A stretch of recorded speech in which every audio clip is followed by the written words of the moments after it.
I'm Kate Bowler, and this is Everything Happens. I went to see your mother. She said she'd appear at the pardon board hearing if you want her to. I like being alone with you. You're looking real good to me.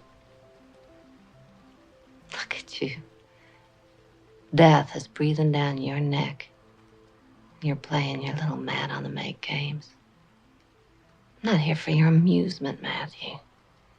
Show some respect. Why should I respect you? Because you're a nun, you with that little cross around your neck? Because I'm a person. Every person deserves respect. You might remember that clip from the movie Dead Man Walking. It's the story of a man on death row in Louisiana and the nun who accompanied him on his journey, both spiritual and physical. That nun is Sister Helen Prejean, who wrote the book on which the movie was based. Sister Helen's experience on death row made her one of the best-known and vocal opponents of the death penalty in the world.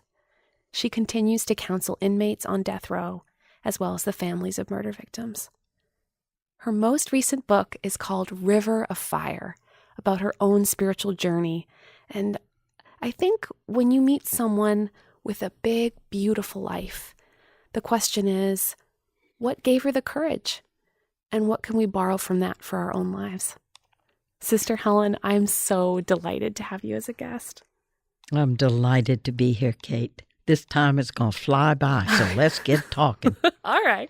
Well, you grew up in a really warm, very Catholic family in Baton Rouge, and you chose at a very early age to become a nun.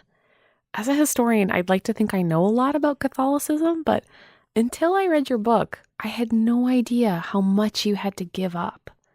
Can you give me a sense of what it was like to leave one world behind for another? Yeah, so it literally meant once you stepped into the convent, you were never going to step in your family home again. You would never eat another meal with your family. And there were some sisters in those days that had to face the agonizing choice when a parent was dying, if they'd go and be with them when they were dying, or if they would go and be with them after they were dead for the funeral. It also was a life where you give over your will, and you were going to find the will of God strictly by being obedient to your superiors. Obedience was the highest virtue. And so it didn't matter what work you did, as long as you were doing it in obedience. So if you were mopping the floor, or you were writing a book, or you were teaching a class, it kind of was all the same because you were doing God's will through obedience. So when Vatican II happened, Kate, nobody took the reforms of Vatican II more seriously than the Catholic nuns. And everything in our life changed because it was away from you listen to one superior and there you know the will of God, to discerning the needs of the world and your own gifts and what it is that you were called to do.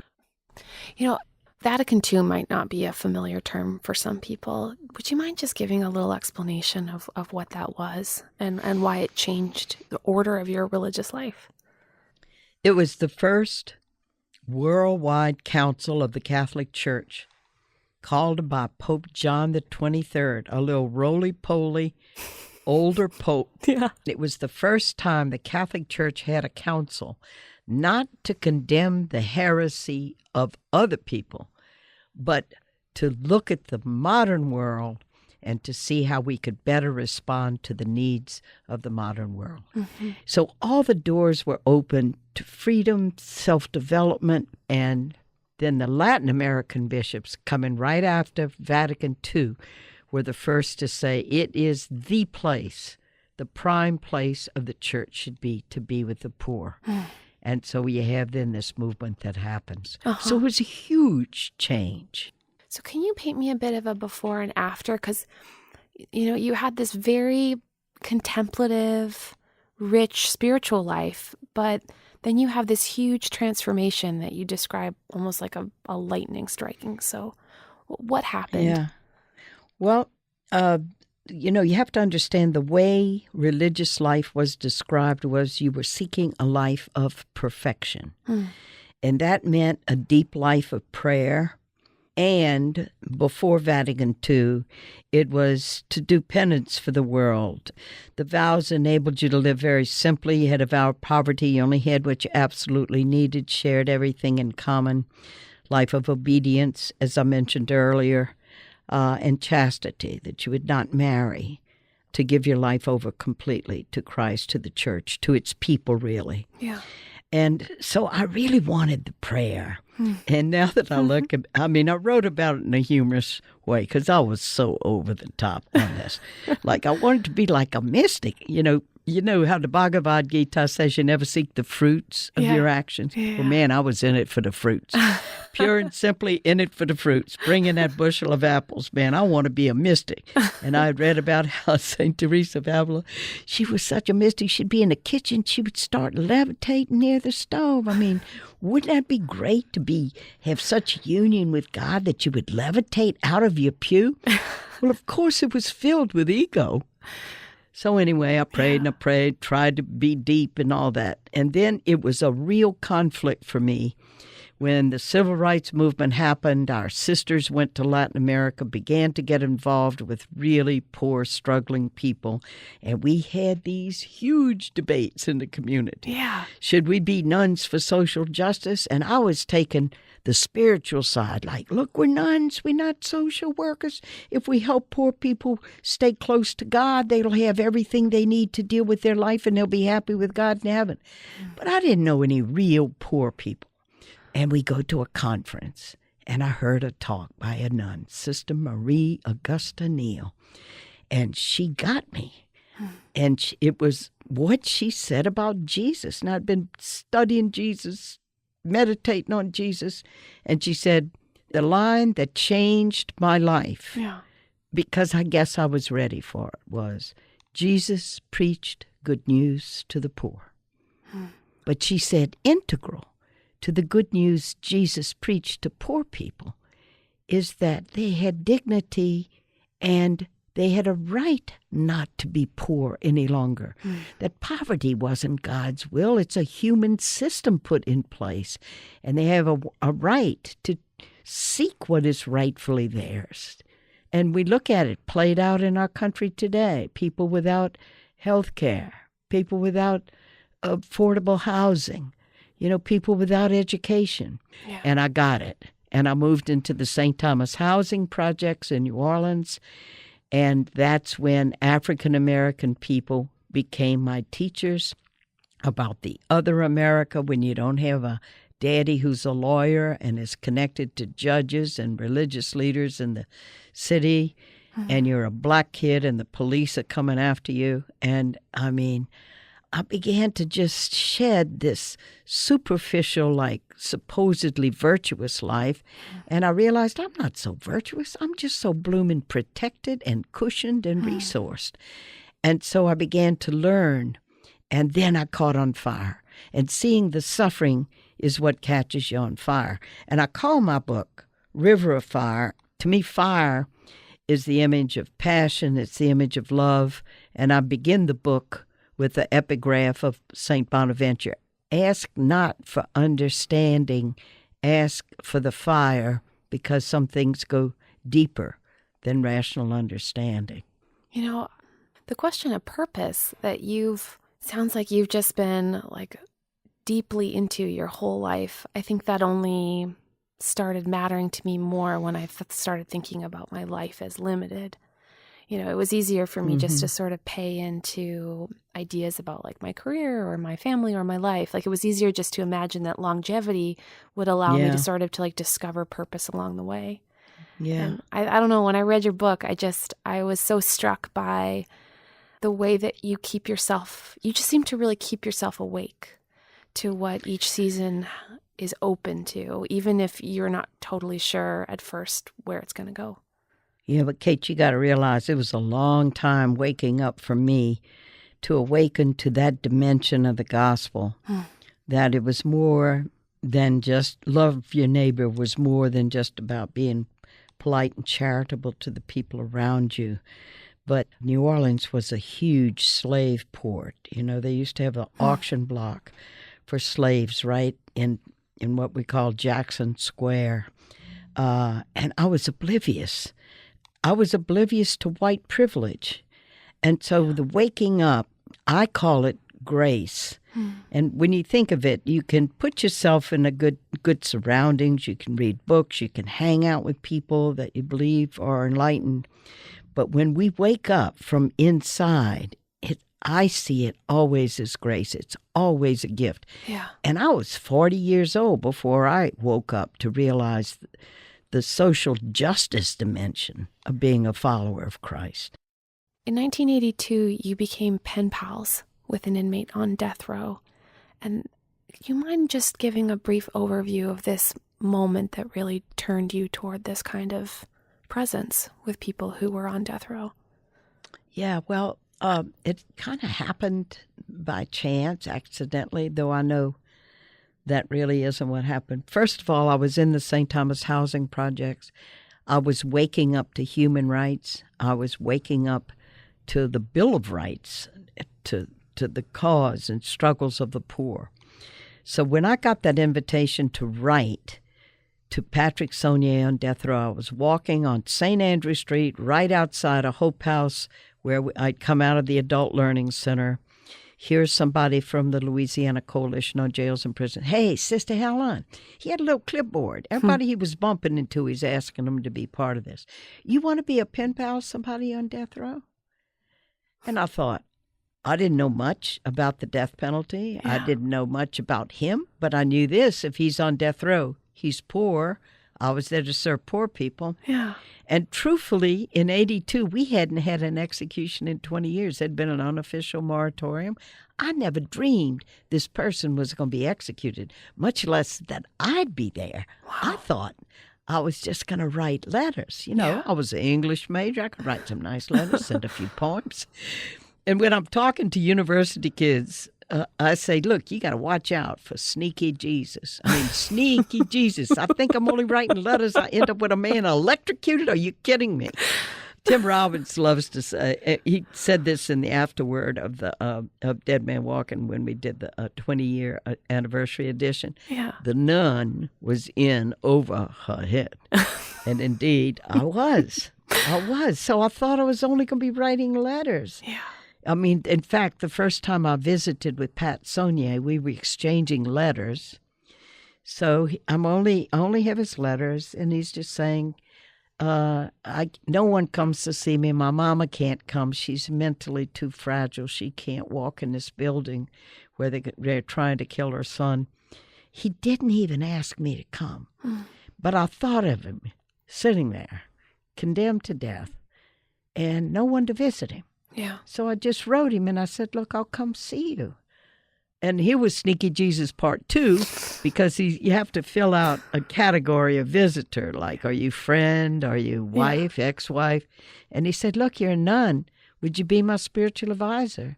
So I said, sure, I'll put it in. I don't know that when they're going to kill him, everybody's going to have to leave the death house at 6 p.m, and the only one who can be with him all the way to the end, to the execution, is the spiritual advisor who's going to be me. It was, to me, the way the Holy Spirit works inside of us, when it's truly God's Spirit, it's like a flower blooming. It's not like these big dramatic jerks and dramatic turns. Yeah. It's like a petal comes out. You want to write a letter? Yeah, I'll write a letter. Then he writes back, and I'll write. And then he has no one to visit him, so I'll go to visit him. Yeah. And then 2.5 years later, there he is being killed. And I'm saying, look at me, look at my face. Grace builds inside of us. And the other thing, Kate, the huge grace, is to learn to live in the present moment. When I was waiting through with Pat those days in the death house, if I let my mind go ahead, like especially on the last day, oh, it's the morning. He's not going to die till midnight. We have the morning. Yeah. Then it was the afternoon. It's just 2:00. Oh, it's just 5. But if I let my mind go ahead, That's right. because grace only comes up under us in the present moment. So I learned you got to stay in the present moment. You must know that too. You have to know that too. I've got this friend who always says, don't skip to the end. And I've always found that to be very anchoring, because otherwise I want to fill it backwards and try to have everything I need. But it's kind of more, just what you're describing. It's the sort of daily or sometimes hourly surprise of somehow having more than enough in a situation where you just didn't think you could have anything. Yeah. And, anticipation. That's part of the reason that one day in this country we will recognize the death penalty as torture, because when you sentence conscious, imaginative people to death, you cannot help but anticipate your death. I had to have a root canal done one time on a Friday. Monday, I'm going through that root canal. Tuesday, I'm going through that. I was almost relieved when Friday came. And I've been with people who executed it.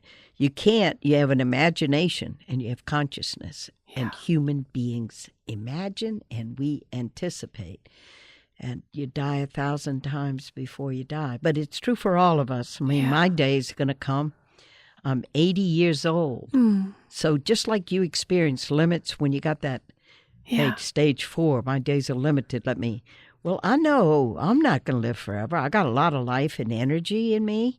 So it's to stay integral, stay like organic, as things unfold, to say yes to them, to continue to accompany my man on death row now in Louisiana, to be faithful to that. Yeah.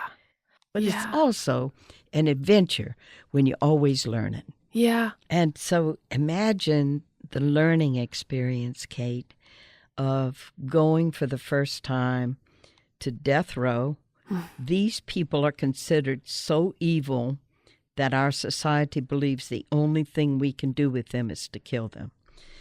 And to go and to meet this man who had indeed done an unspeakably terrible crime, and to see the human being. And then what he taught me about love.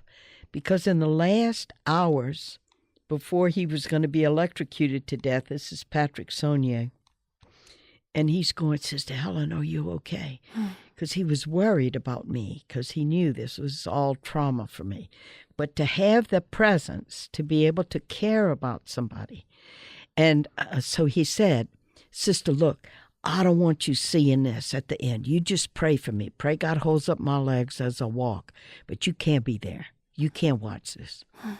And all I knew was there's no way this man is going to be electrocuted to death by the state. Every face looking at him wants to see him die. And I said, Pat, I don't know what it's going to do to me, but you look at my face when they do this, and I'll be the face of love for you. And I was so strong, Kate. I was strong. I was there for him. But he was offering to me, anybody when they're dying, I would want somebody with me that loves me when I'm dying. Yeah. You want people close. Yeah. And he was willing to give that up. You write, I want to care deeply for someone and hopefully have someone care deeply for me. It's not that God isn't enough. It's the opposite, really. If God truly is love, then the deeper I love, the more I know God. That's one really good thing about the Christ life. It's grounded in love of flesh and blood people. I'm a massive believer in that, that you can't just love people in general. You have to love them in particular. Yes. You found really beautiful friendships. Like your friendship with Sister Chris was, really stunning to read about. Everybody needs intimacy. And personal intimacy. Yeah. Most people just think sexual intimacy, but there's all kinds of intimacy. Married or not, single or not. Yeah. If people don't have close friends, how can we ever really develop fully as human beings? I don't know how we do it. Yeah. That's been the big gifts of my life, is those close people, the ones who know, who know your absurdities. That's when you know. They're really in deep. Yeah, well, how true. I wish we could reverse this thing. I could interview you. You've been on this wild adventure of faith, and I really love the way you write about the great mystery of it. So I was wondering if you would mind reading that beautiful passage about the resurrection life. Maybe the mystery of life coming from death is not only about end of life on earth, but also part of our ordinary experiences of loving and losing, of feeling our life is taking shape, getting purpose, drive, zing, only to plummet, sometimes into confusion, darkness, despair, soar and plummet, soar and plummet. What does it all mean? My life is fake, hollow. Whom do I love? Who really loves me? Time is running out. We're talking resurrection, meaning life after death. What about life before death? That's so beautiful. You know what? That was graffiti on a wall in Northern Ireland. Really? Is there life before death? Yeah. Yeah. There's this big, sort of positive psychology movement where everyone wants to sort of instrumentalize faith. Like something always has to make your life quantifiably better in some way. But Good luck. yeah, exactly. But I have found that one of the richest ways is just more like an infusion, like letting the love of God and the love of others just kind of sink into your pores and then make the difference of life before death. Boy, that is so hard to do because, boy, we so try to control. At least I do. Yeah. Let me lay out this agenda here. Yeah. These things I got to, but then to be open and simply to receive. You know what's been a great gift in my life, Kate, is I have a little bird feeder outside my window. Yeah. And now when birds come, it's a gift because they're free. They don't have to come to your feeder. Yeah. And so you just receive them as a gift, and then they can fly off, put water there for them too. And just watching birds, it's teaching me something. Yes. I've been totally enamored with birds ever since I got sick. I put bird feeders up everywhere just to see the little delight of it. And I can sit there no matter how sleepy or tired I am with my son and just and be delighted. Yeah. Oh, and a child. Oh, God, that must be something, Kate. And to see your little child bloom. Oh, my goodness gracious. Yeah. What a miracle. Yeah, kids are the big surprise because they are whoever they are. You just discover them. Yeah, gosh, yes. Yeah. Thank you so much for making faith into a real discovery for me. This has been an honor. Oh, it's all mutual. All the best stuff is mutual, Kate. Thank you.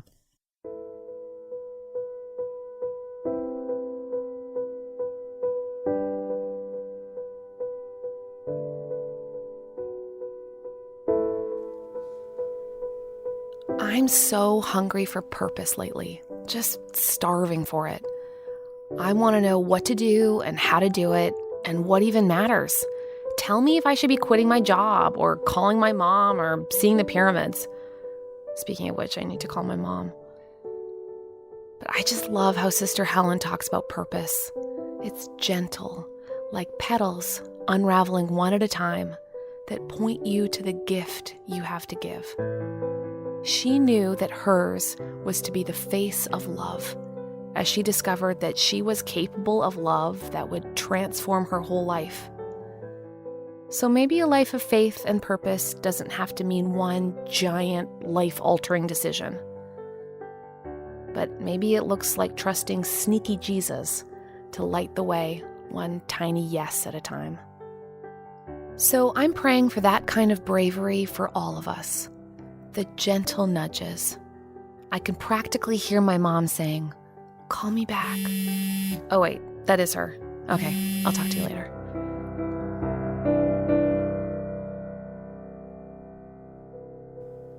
I'm grateful for our partners and generous donors, the Lilly Endowment, the John Templeton Foundation, the Issachar Fund, North Carolina Public Radio WUNC, Faith and Leadership, an online learning resource, and Duke Divinity School, who made this episode possible.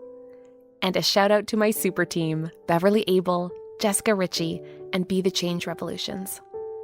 Don't miss an episode. Be sure to subscribe to Everything Happens wherever you listen to podcasts. And I would love to hear from you. Find me online at Kate C. Bowler or at katebowler.com. This is Everything Happens with me, Kate Bowler.